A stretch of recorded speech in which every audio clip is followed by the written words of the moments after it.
So I had a mum get in touch today to say that she is still co-sleeping with her toddler, but she's now expecting another baby. She is curious about beginning the transition, moving her daughter to her own bedroom. Now, normally this would take quite a conversation involving furniture arrangements, emotions, age, stage of development, parental mental health. Lots of factors go into this conversation.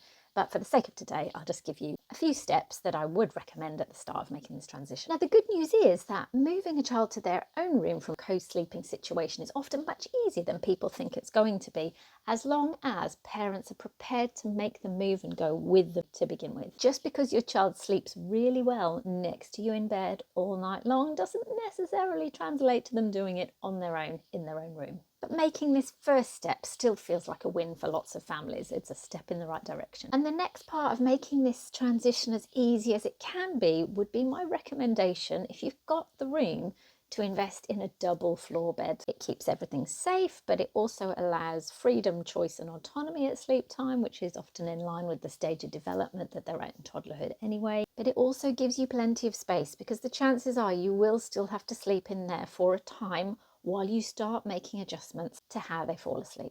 So for example, if your toddler likes to lie right on top of you to go to sleep, there's probably going to have to be a few alterations there in getting them down on the mattress to start with. And also, talking from lots of experience here, toddler sleep improvements are not linear. There's always going to be new stages of development, sickness, or even just emotional stages that require somebody to sleep with that little one.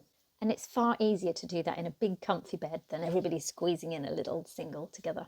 Also allows the opportunity for parents to put more space between them and their children, allowing little ones to find a sense of safety in that separation as it happens gradually.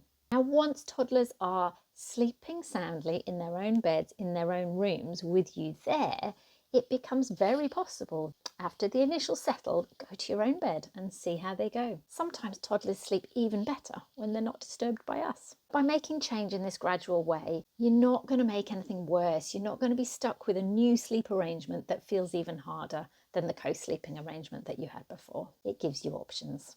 And if you've got any tips about it or questions too, just leave them in the comments.